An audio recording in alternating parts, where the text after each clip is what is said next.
For have been inviting to this highly interesting and learning conference. I believe I also can contribute to that. So the theme of this discussion is innovation, cities and productivity. And the outline of the speech is I will discuss 3 trends. 2 of them have been discussed quite intensively here, but I will repeat the main things I can fit into my idea. And then 2 gaps related to one of the 3 trends. And then I will discuss also quite briefly what is the political challenges of these issues. So first, the 3 issues the 4 figures that we have discussed more or less all the day, and you can might perhaps guess what they are. If I do like this, then you know what it is. Of course, Peter know it. So this is the trend that goes on in the development of the population on our globe. And then what we can see actually is that there is, of course, a substantial increase of the growth in the urban area, but also the decrease in the rural area is not that extremely strong. So there still will be a lot of people living in both the rural and the urban areas. And this is the modest projections up to 2050. This trend has some severe implication on the economy. It has severe implication on the climate change, it has severe impact on economic growth, and it has severe impact on inequality. Starting with the first, it has to do with the increase of the atmospheric concentration of carbon dioxide and other greenhouse gases. It has been around 280, the level of ppm, particles per million metric tons, for about 2 million years. But now it increases, and the forecast is that we are going from about 280 to above 1,300 before the end of this century, with severe impact, as we have discussed, on the coastal areas and other aspects of the economy. And what is this related to the cities? And that's what has been said before. Cities are, today, they have about 50% of the population, 40 to 75% of global energy demand, 80% of the CO emission. And the cities are driving the climate change. And then, of course, if the cities will grow, this will increase the impact of this development. And then there's a lot of challenges. Things have to change. Transportation is very urgent, energy supply and demand, housing, and production methods. There are good examples out in the world. If you're looking at the club of C40 countries, which is not 40 today, they are about 70, I think. But when they were 40, they accounted for 18% of the global GDP.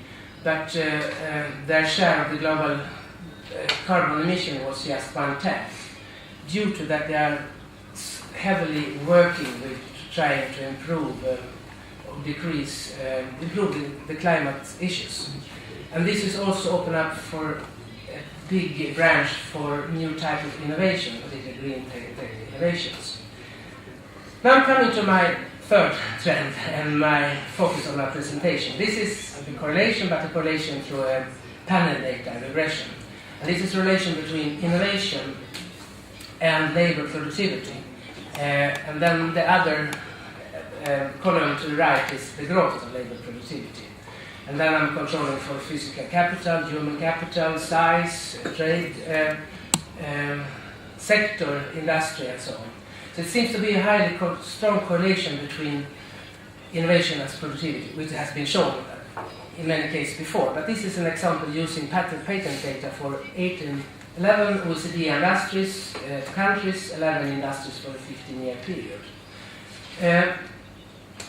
The interesting thing with the importance of innovation and knowledge creation in the economy, it seems to be the figures I have in this estimation is also what has been shown, for example, for the United States over a year of 50 years. And then the additionality, what is created in the economy outside your own, the firm's or industry's own investment in R&D, is the spillover impact. And what is interesting that the several recent estimates shows that the spillover seems to increase. And then how come? And then there are some different candidates. Is it so that we are using more internet, so we are diffusing the knowledge more efficient? And then if this would be the case, then the importance of cities as the engine for economic growth might not be that important. See if I can...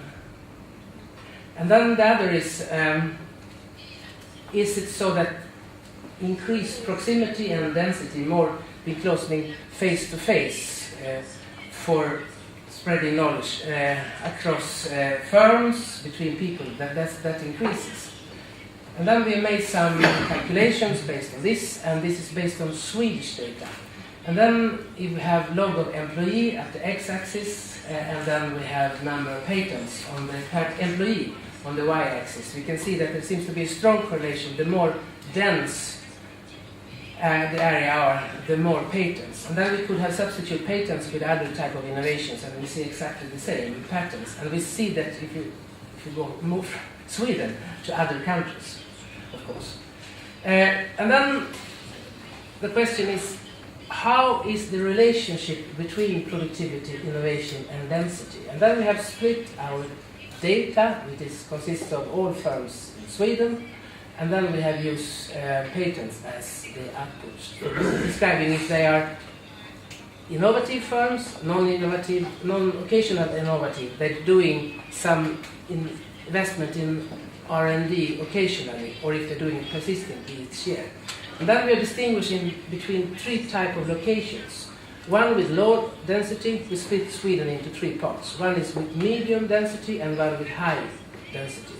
And what we can see to the left part of the picture is that if a firm is non-innovative, it doesn't make sense if they are in a high density area or non-density area. They cannot utilize the richness of variety, knowledge, and so on. They don't have that absorptive capacity.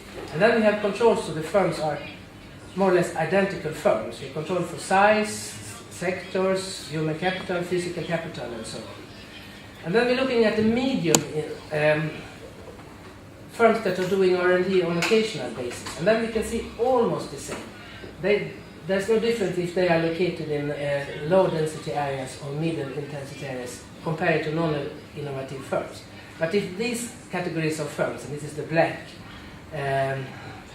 staple, then this seems to have some advantage to be in that environment. And then if you look into the right part of the slide, there we have the persistent innovators. And they seem to be more efficient wherever they're located. So they don't need to be in urban areas. They can be in rural areas or different areas, because they're always more efficient due to that they are investing in R&D and doing it on a persistent basis. If they move then to medium density areas, then the relatively productivity increases by 70%. It has a huge impact, this combination of internal knowledge and external knowledge. And then there is only a small increase if they're located in the high density areas. And one explanation might be that they have so large absorptive capacity, so they can utilize knowledge spread not only in the very precise area where they're located, but also in a broader area. So with this as the conclusion, and then there will be gaps. So there will be a gap between urban and rural area, because more and more the most innovative firms are located in urban areas, and the gap between this will also create an increased economic gap between urban and rural areas, and of course this is one of the main reasons why people are moving to these areas. But also within the cities, there's a huge difference between the winners and losers. And already Plato, 430 something like that, said whenever there is a city, there will be a big split between a rich and poor due to the inner dynamics of the cities. And we're looking at the contemporary world, the difference in education, knowledge, employability, innovativeness, integration, networks, the market share of the firm, the monopolist position of the firm, etc., continuously selecting winners from losers. And then the policy conclusion from this. So, global warming. It's highly, as discussed here, important with creating a physical infrastructure for green cities. And the experience from this C40 group shows that there are huge possibilities. So these cities, even if the cities as a whole are much more polluters than the rest of the world, but these highly efficient cities, they are really low polluting cities. Innovations. The more dense the areas will be, the more increases the likelihood for face-to-face contacts between people and connections between the firms. And this has a large likelihood that it will speed up the long-run growth for the world as a whole, and for particularly also for the cities. And then policy conclusions around inequality. If we are just relying on the invisible hand, there will be no solution. Then we will have these slum areas, we will have people really outside the society. So there is a need for strong policy interventions in areas like education, skill and employability. So, thank you for the attention and